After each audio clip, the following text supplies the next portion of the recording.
Pandemic. By A.S. Geek 2012. Chapter 8. Family Forgotten. Starlight turned her head towards Twilight as they stepped aboard the train. You haven't told me yet exactly what we're going to do in Canterlot this morning. Twilight glanced around to ensure they were alone. She had requested a private car. She generally didn't like to use her princess privilege in that manner, but this time she felt it justified. We're going to start our investigation with that name we found last night, she said as they took their seats. And how can we do that if this pony has been effectively erased from history? Asked Starlight. And even from ponies' minds. By starting with the minds I know best, said Twilight with a faint smile. My parents. Starlight raised an eyebrow. I don't follow. Outside, the conductor shouted, all aboard. Twilight waited until the train lurched away from the station before answering.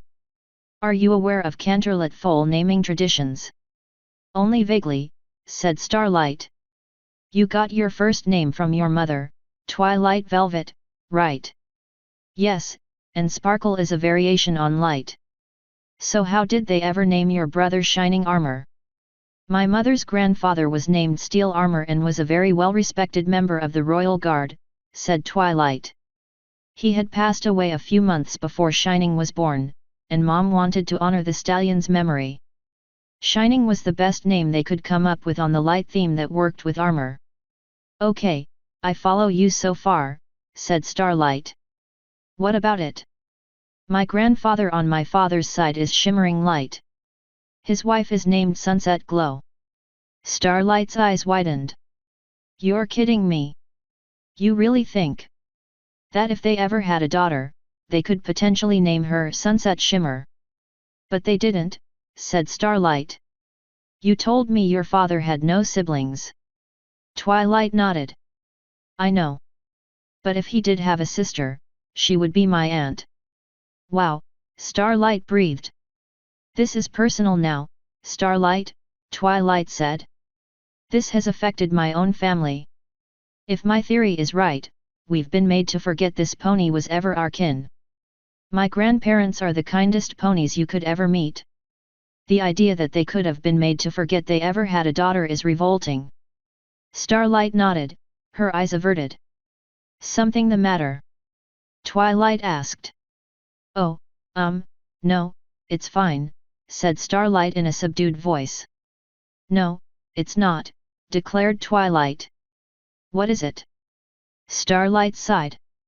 I was just thinking how easy it would have been for me to do something like this when I was messing with the timeline. Twilight placed a hoof on Starlight's shoulder. Please, don't make up reasons to feel guilty just for the sake of it. Starlight frowned and looked at Twilight. But what if this is my fault? What if I did do something that set this in motion somehow? For all I know, maybe I was the pony who put that mind magic spell on the book and... No, said Twilight. Starlight, during our fight, I became very aware of how the energies of the time stream operated. I don't feel anything remotely like that here. This is not a timeline disruption. Starlight smiled faintly. I hope you're right about that.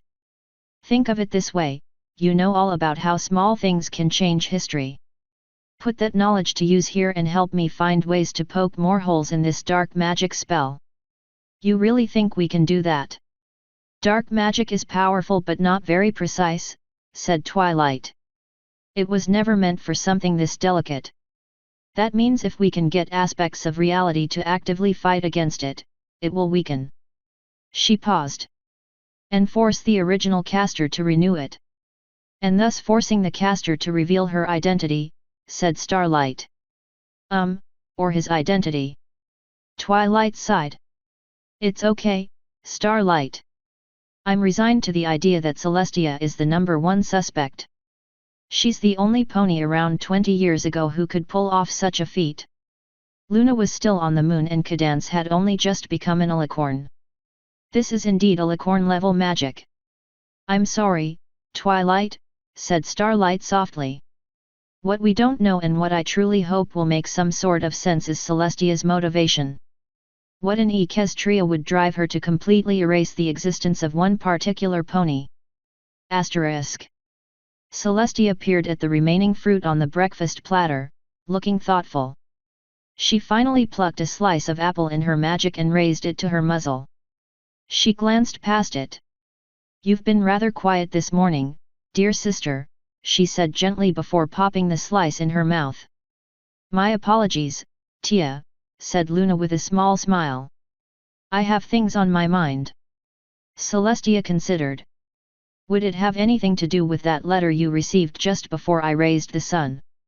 Luna had not realized Celestia had seen her with that letter. Now that she did, she was not surprised Celestia had asked about it. It may seem like an innocent question to most, but where Celestia was trusting to a fault, this was the equivalent of rampant paranoia. "In a way, yes. May I ask what it was about?" Luna was quite tempted to give her sister a taste of her own medicine and be just as elusive as she, but decided it was best to allay suspicion. "It was from Twilight Sparkle, thanking me for helping her with a particularly difficult nightmare." While that had indeed been in the letter, the context had been different. It had also indicated Twilight would be in Canterlot that morning. "Twilight? A nightmare?" Celestia said. Luna could not tell if her sister's surprise were genuine or not. Every pony experiences nightmares now and then, and Twilight is no different. Celestia chuckled. "I know, dear Luna, but I simply want to make sure Twilight is in the correct frame of mind for a task I have for her." Luna hesitated. "Task? I was originally intending to leave Canterlot in 2 days to resume talks with the changelings," said Celestia. "But then I realized that this would be an excellent opportunity for the Princess of Friendship." Normally, Luna would agree, but now she had to suspect Celestia's motivations. "While I believe Twilight would indeed excel at any task you place before her, isn't this more suited for the head of state? Really, the only use I have in the end is placing my signature upon the final documents. But where you have already started this work, doesn't it make more sense for you to finish it?" Celestia smiled. "Now, Luna, one would think you have some doubts as to my intentions. I only wish to help broaden Twilight's experience. And one would think you still consider her your student who needs regular assignments to keep her busy," said Luna, unable to contain her frustration anymore. Some of Celestia's smile faded. "Twilight is free to refuse my request. Of course, I will insist on knowing why. We will know soon, as I intend to head to the Castle of Friendship after breakfast." Luna kept her expression as neutral as she could, very much aware of her sister's scrutiny. "Might I suggest you wait one more day?" Celestia hesitated. "For what reason?" "Twilight's nightmare disrupted her sleep. She is likely feeling a bit frazzled this morning. Giving her a day to recover would put her in a better state of mind." Luna hated lying. She wished this had been the day before, just after Twilight had actually experienced her nightmare, at which point Luna's statement might contain a kernel of truth. Celestia considered as she selected another bit of fruit. She stared at the slice of peach, slowly turning it over and over as she contemplated. "Very well." Luna did not trust the flat tone in her sister's voice. She forced a smile and rose to her hooves. "Thank you for the lovely breakfast as always, but I need to retire for the day." Celestia's smile returned as if it had never left. "Of course, dear sister. Pleasant dreams." Luna headed out of the chamber and cantered down the hall. At the entrance to her quarters, her night pony guards came to attention. She jabbed a hoof towards one. "I have an important task for you." "Yes, princess," said the guard. "Follow me inside." The guard dutifully followed and stood just inside the door. Luna closed it behind him with a nudge of magic and grabbed a scroll and quill. "You are to be discreet," said Luna. "You are not to reveal the nature of your mission to any pony. If asked, you are to deny you are even on a task for me. Is this clear?" "I understand, princess." Luna wrote on the scroll, "Twilight, there is a danger that Celestia may try to visit you at the castle today. I believe she is trying to divert you from your course. Use your best judgment as to how to proceed." She rolled up the scroll and levitated it to the guard, who tucked it under his wing. "Find Princess Twilight Sparkle and give that to her," said Luna. "She is in Canterlot, most likely at her parents' residence." "I will do as you command, Princess," the guard declared. "Then go." The guard bowed his head and left. Luna wasn't quite done. She had to delay her sister from going to Ponyville long enough for Twilight to receive the letter. She had an idea who might be persuaded to help, even if it was a long shot. Then again, it had been a while since he had pulled a prank in the palace. He was long overdue. Asterisk. The unicorn mare who came to the door gasped in delight as her eyes fell upon Twilight. "Oh, heavens! Twily!" Twilight smiled. "Hi, Mom. Come here," said Twilight Velvet as she pulled her daughter into a tight hug. Behind Twilight, Starlight glanced away, shuffling one of her four hooves. "I had heard you were in Canterlot the other day. Sorry I didn't visit then, Mom." Velvet broke off the hug and beamed at her daughter. "Please, Twily, no need at all to apologize, we understand you're so very busy these days." She tilted her head and looked past Twilight. "Oh, hello." Starlight waved a four-hoof. Hi." Velvet smiled. "You must be Starlight Glimmer." Starlight hesitated before stepping forward and offering her four-hoof. Yes, I am. Pleased to meet Oof." Velvet hugged her as well. "Any friend of our daughter is a friend of us." Thanks," Starlight murmured. "Please, won't you both come in?" said Velvet as she broke off the hug. As she turned and headed inside, she called out, "Nighty! We have visitors." Twilight and her friend Starlight. A unicorn stallion cantered into the room. "Oh, my stars, hello, Twilight," said Nightlight. "Hi, Dad," said Twilight. "I hope we're not interrupting anything." Night waved a hoof. "Nonsense. We always have time for you, Twily. Would you like something to eat?" said Velvet. "No, I'm okay," said Twilight. "Are you sure? You look a bit thin to me." Twilight blushed. "Mom, please." Starlight pressed her hoof to her muzzle to hide a grin. "How about just something to drink?" said Twilight. "Maybe some juice? Would you like some as well, Starlight?" "Yes, please, thank you," said Starlight. Velvet smiled. "Be right back." Night stepped forward as his wife trotted off to the kitchen. "Please, every pony, sit down." Twilight hopped onto the sofa, and Starlight followed. "I'm afraid this is not strictly a social visit, Dad," said Twilight. Night sat in an easy chair. "Oh? Is something wrong?" "You could say that, but not with me. Actually, this concerns you and your immediate family." Velvet returned with a tray and several glasses of apple juice. "Does it now?" she asked as she set the tray down on the table. She stood next to her husband's chair and placed a hoof on his shoulder. Starlight immediately levitated a glass to her muzzle, but Twilight ignored hers. "This is kind of hard to explain," said Twilight. "In fact, it's going to sound kind of weird. Let me try this. Have either of you heard the name Sunset Shimmer?" Night glanced at Velvet, who shook her head. Night looked back to his daughter. "Can't say that the name rings a bell, Twily, I'm sorry." "No, it's fine." Twilight sighed. "Well, it's not fine, but it's not your fault." "Who is Sunset Shimmer, dear?" asked Velvet gently. "Maybe if you explain to us who she is, we might remember her." "I doubt it," said Twilight. She looked at her father. "She's your sister." Night's eyes widened. I beg your pardon. Honey, your father never had a sister, said Velvet in confusion. Indeed, I've always been an only foal, said Night. Velvet's gaze flicked to Starlight. Wait a minute, dear, she said to Night.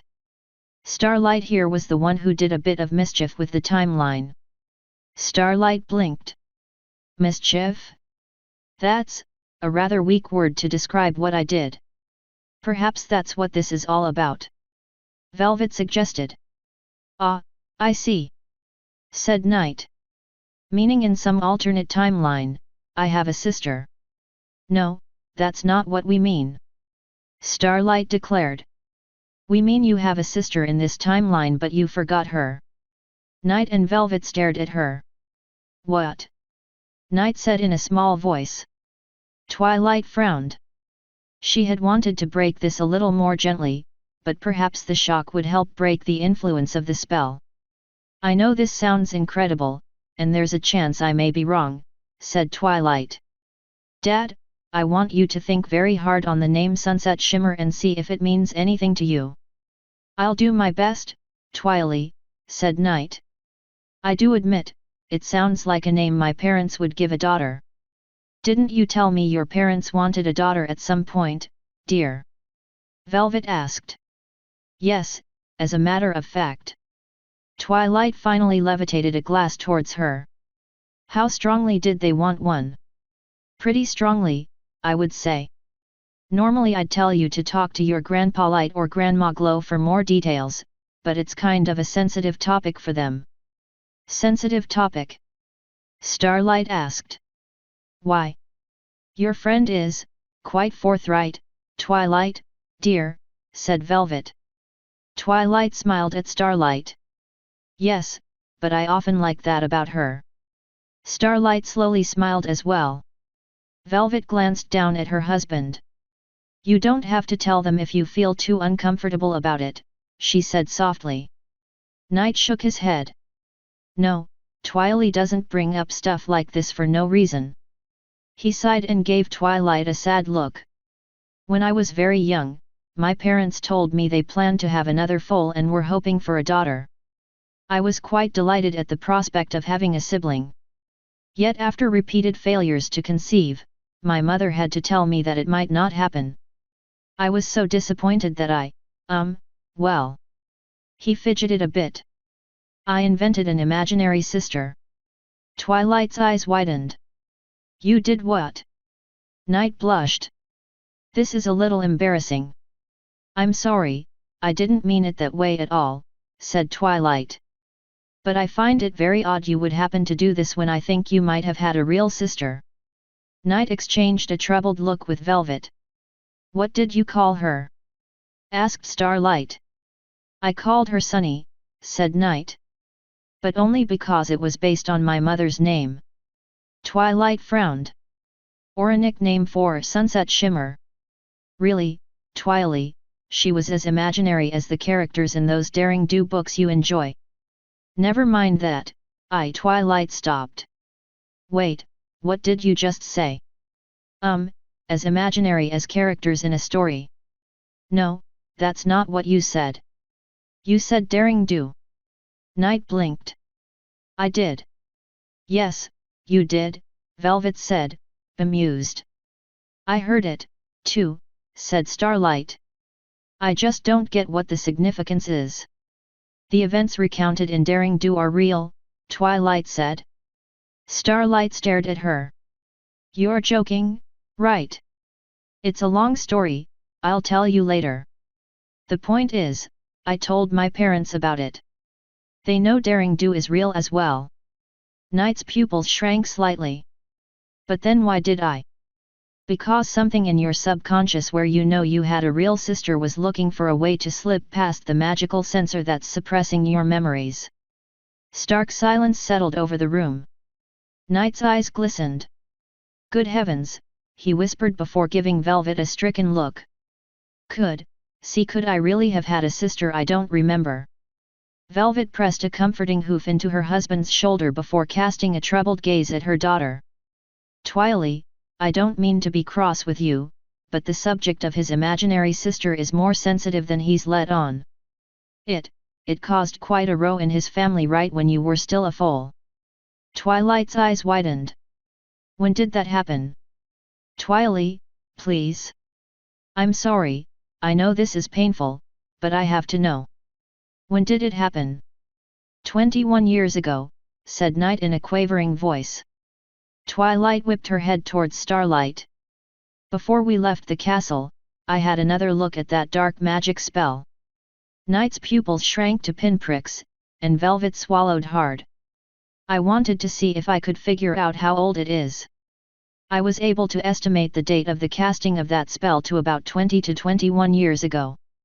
And that matches the last date of residency in that house on Old Canterlot Way, said Starlight. It all fits. They're all tied together somehow. Starlight nodded. I agree, we're really on to something. Night began shivering hard. Something else, Twilight said. 21 years ago was when Cadance started foal-sitting me. If I really did have an aunt, and she was doing that task, that would naturally stop by the time she disappeared. Bad influence. Night murmured. Twilight spun around in her seat. What did you say? Night blinked rapidly. His muscles suddenly relaxed. Hey? Oh, nothing. I could have sworn you said bad influence. I heard it, too, said Velvet. Night frowned slightly. Yes, Twily, my parents thought the whole imaginary sister idea would be a bad influence on you, so they insisted I stop. Starlight raised an eyebrow. You were doing the imaginary sister thing into your adulthood? Isn't that kinda weird? Night blushed. Well, I didn't do it seriously, I'm sure. But I don't think my parents wanted to be reminded of their failure to have a daughter. Twily, Velvet said in a shaky voice. Did you say dark magic earlier? Yes, I did, said Twilight. There is a huge dark magic enchantment that's suppressing all record and memory of Sunset Shimmer. But the fact that I was able to get Dad to fight against it, even if briefly, means I may be able to break its hold without. A loud knock at the door startled them. Night bolted out of the chair. I'll get it! He cried as he galloped away. I'm going to have to be frank, Twilight, Velvet said. I'm a little scared right now. Twilight got off the sofa and trotted over to her. She drew her mother into a hug. I'm going to figure this out, I promise. Twilight, said Night. Starlight's pupil shrunk. Twilight uttered a small gasp and broke off the hug. It's for you, Night said in a weak voice. The night pony stallion marched forward. Princess Twilight Sparkle. He passed a scroll to Twilight. Important message for you from Princess Luna. Luna! Twilight cried. She took the scroll in her magic. Yes, thank you. The guard came to attention, bowed, then turned and headed out. Starlight rushed over to her as Twilight unrolled the scroll. Oh, no! Said Twilight. I think Princess Celestia's on to us. Starlight said in a nervous voice. And I left that book on the table in the library. I better get a letter off to Spike. Is everything all right? Velvet asked tentatively. Twilight rolled up the scroll and tucked it in her mane. I have a bit of an emergency right now. I'll be back as soon as I can. And please, if you remember anything else, let me know. Come on, Starlight. Asterisk. Celestia truly did not enjoy lying any more than Luna had. She wished she could explain at length how everything she did was with her beloved ponies in mind. Yet she could not risk even the slightest possibility that the enchantment would degrade before she had a chance to renew it.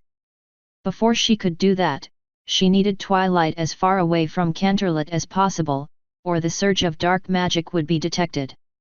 She needed to keep up the deception only as long as it took her to figure out what had gone wrong.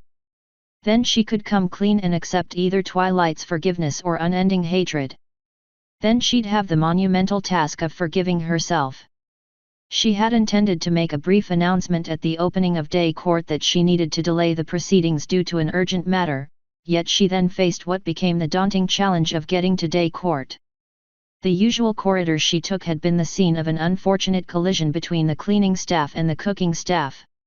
A very large cake that was being transported to a banquet hall for one of the nobility's many social engagements lay splattered across the width of the hallway, burying several ponies in thick vanilla cake and pink frosting. Guards frantically tried to reach the stuck ponies as best as the slick floor would allow. "Our sincerest apologies, Princess Celestia," said the head chef in his usual snooty voice. "But may I ask you take an alternate route so we can clean this up?" "Very well," Celestia said as she turned away. "Of course, your highness could choose to eat her way through it." Celestia blinked and spun around. "What did you just say to me?" "That you could eat your way through it," said the chef. "Using your horn, of course. One good blast should do it, if you're careful not to hit the other ponies." "Ah, no," said Celestia. "I'll be on my way." Celestia made a mental note to send a memo to the palace counselor. The chef had obviously been working too hard. She turned down a less used corridor, only to find it filled with foals of the nobility using it as a makeshift go-kart derby. "Oh, sorry about that, princess," said the lilting voice of the nanny. "I didn't realize they'd be in the way this morning." Celestia smiled softly. "It's all right. Shall I have them stop and clear a path for your vast posterior?" "No, I don't have the heart to," she stared. "Wait, clear a path for what?" The nanny smiled. "For my vast superior." Celestia tilted her head. No, that's fine. I'll find another route." She glanced back as she headed away. All the carts had cakes painted on them. Celestia headed down another hallway. She stopped to get her bearings, worked out several convoluted ways to get to day court before finally stomping a four-hoof. "Oh, pony feathers, I'll just teleport." A flash of light later, and she was inside her court. She frowned as she realized she was not quite where she had targeted. She had wanted to appear beside her throne facing the door. Instead, she was standing in the middle of the room, facing her throne. "Ah, princess, very good, you're here." Celestia whirled around. She looked past the lone unicorn noble towards the still closed doors. "Prince Blueblood, how did you get actually, I don't care. I am sorry, but day court is delayed. Please relay that to your fellow nobles. Now, if you will excuse me." "But, princess, I have a matter of utmost urgency," said Blueblood. His horn glowed, and he extracted a scroll from his mane. "I am sure it can wait. This is quite the emergency, princess. We need an immediate decision about critically low supplies at the palace." Celestia frowned. "What could possibly be so urgent that it warrants a delay from a critical task I must perform?" Blueblood unrolled the scroll. "Cake." Celestia blinked. "Cake. Indeed, cake." Celestia face-hoofed. "I see what's happening here, Blueblood. You've been lured into taking part of an elaborate prank that. For instance, princess, is there enough of it?" said Blueblood. "You're likely under the influence of a. Are the cakes big enough? Do they really go right to the princess flanks?" Celestia narrowed her eyes. "That's quite enough. Does the princess get gas when she has cake?" Blueblood rambled on. "If so, is there adequate ventilation when she—" "Enough!" Celestia shouted. "I'll deal with this nonsense when I get back." She started past the prince. "But would you stay if this concerned old cantor let way?" declared Blueblood. Celestia froze at the door. She slowly turned around. "Why do you believe I would be interested in that?" "Oh, but every pony has their secrets, princess," said Blueblood in a sly voice. "Now may I have a proper hearing?" Celestia's mind raced. Could the nobles have found out? Or had Twilight mentioned something to them? No, she had little use for the nobles herself. This could be just a fishing expedition, but Celestia could not take the chance. Very well, said Celestia in a low voice as she trotted over to him. Please, princess, said Blueblood, gesturing with a hoof. Be so kind as to seat your ample plot upon your throne. My what? Your regal plot. Celestia narrowed her eyes as she stepped past the prince. I do not care for my posterior to be referred to by that particular word no matter what adjective precedes it. She reached her throne and turned around. So kindly refrain from. As she sat down upon the cushion covering her throne, it let out a farting noise of such intensity that it shook the walls and rattled the windows, continuing for almost a full minute until it was heard everywhere in the palace. Before a stunned Celestia could respond, Blueblood snorted, then fell to the floor howling with laughter. Celestia sighed and draped a foreleg over her eyes. Discord, I presume. Blueblood vanished in a flash of light, to be replaced with the still laughing Draken Equus. Oh, my! The look on your face just now. It was priceless. Celestia stood up. Really, Discord, a whoopee cushion? Isn't that a tad passé? Discord drew himself up to his full height. I like to think of it as the classics never go out of style. He snapped his talons, and a plate filled with angel food cake hovered before him. Here's some cake to make up for it. Ah, no, thank you. Oh, but I do insist. He gave the plate a flip, launching the cake towards Celestia. Her horn glowed, and a blast of magic intercepted it. Rather than incinerating as she had intended, it splattered in all directions, hitting the windows. Whatever window it hit, the scene formerly displayed on it was replaced with a painting of Celestia eating cake. Is there a reason for all this? Celestia said in a tired voice. Discord munched on the empty plate. You mean other than wanting to play a long overdue prank on Princess Sunbutt? Why did you mention old Canterlot Way? Discord finished off the plate and licked his talons. There used to be a very good bakery there that had the finest cakes. Celestia face hoofed. Discord, could we turn the topic to something other than cake? Oh, very well. Truthfully? It was. Discord waved a talon, and the room was cast into absolute darkness. Celestia illuminated her horn in time to see Discord conjure a bow and launch an arrow in a random direction. A shot in the dark. Celestia said. Was it the same with the stuff about secrets? Discord chuckled, conjured a pull chain, and tugged on it. It clicked, and full light returned to the room. Now, my dear princess. Do you honestly think I wouldn't have seen that little rip in the fabric of reality? I figured you must be concealing it for some reason and thought it would be good for a little entertainment. A container of popcorn materialized in his paw. I was not disappointed. Celestia stepped up to him. Do you intend to share this information concerning the rift with anybody else? And spoil my fun?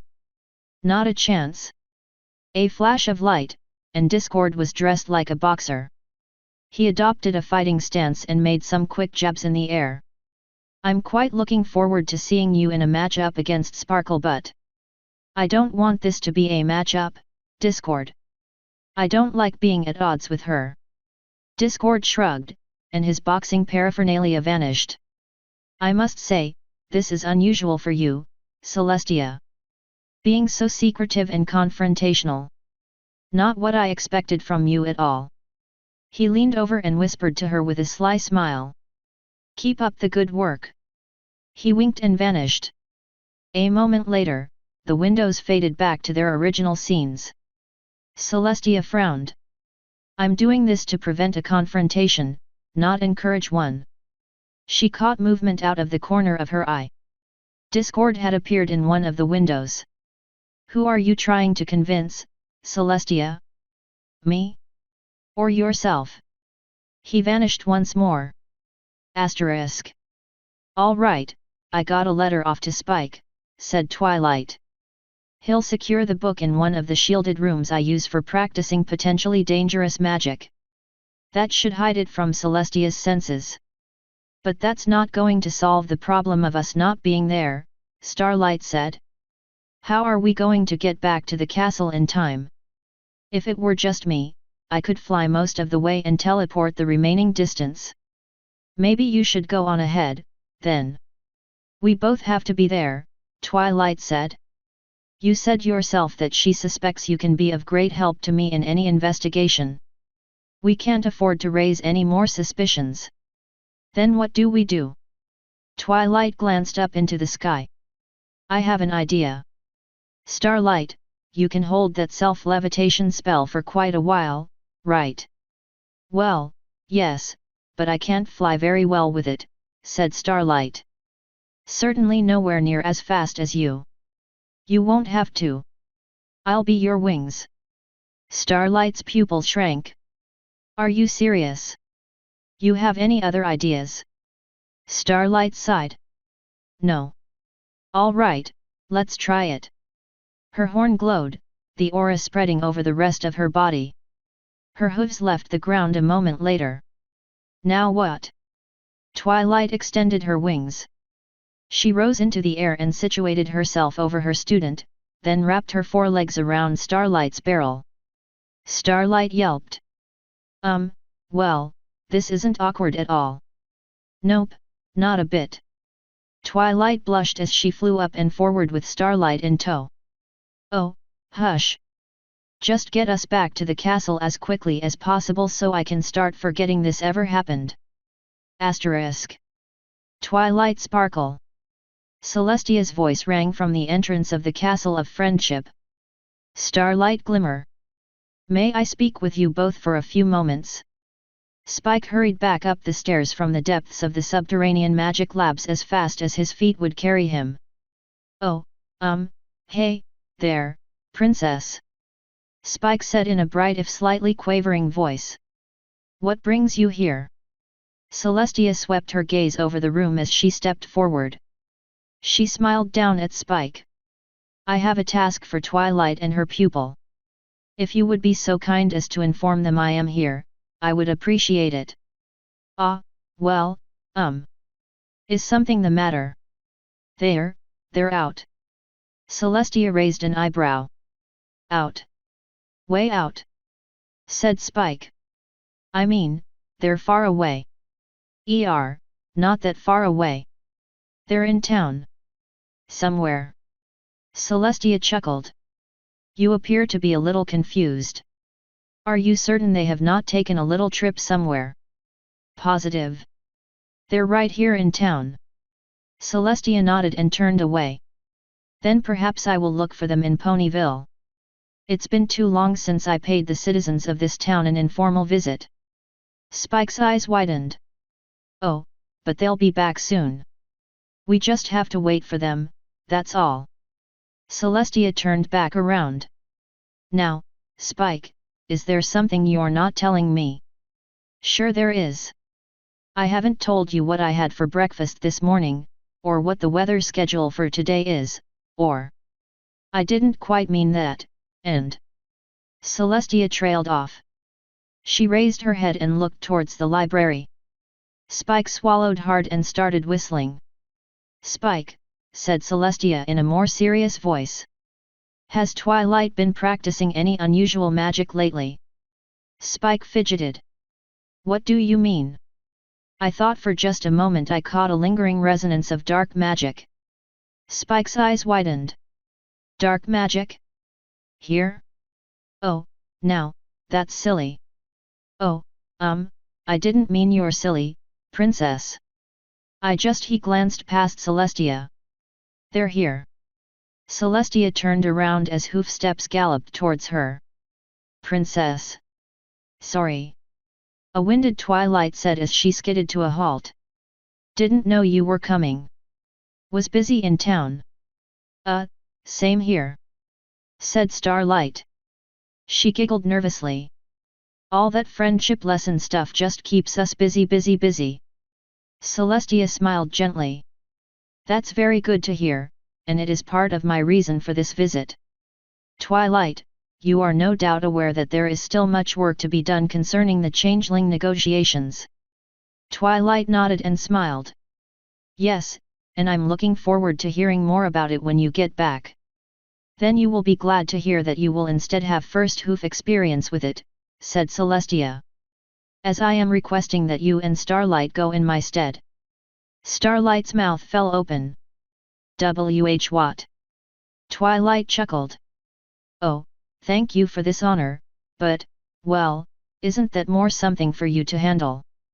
I can think of no better pony to conclude these negotiations than the Princess of Friendship and her faithful student, said Celestia. I dare say you are even more qualified than me. Starlight raised an eyebrow. Celestia turned to her. Did you have a comment, Starlight? No, I'm good, Starlight said quickly. Celestia, while I would love to do this, Twilight began. Can you deny this would be an excellent experience for your student? Asked Celestia. Well, no, but... Then I think you would want to embrace this opportunity. Twilight exchanged a look with Starlight. How soon would we have to leave? Twilight asked. In 2 days, said Celestia. Given your skills at preparation, I am confident this is enough time for you to be ready. Do you have any further questions? No, said Twilight in a subdued voice. Celestia smiled and extended her wings. Then I bid you good day. She flew up towards one of the open balconies and was gone. A few seconds later came the flash of teleportation magic. Starlight frowned and turned to Twilight. You know why she's doing this, don't you? Yes, said Twilight with a heavy sigh. She wants to renew the dark magic spell when I'm not around. Spike gasped. Why you mean? Princess Celestia did this. I can't see who else it could be.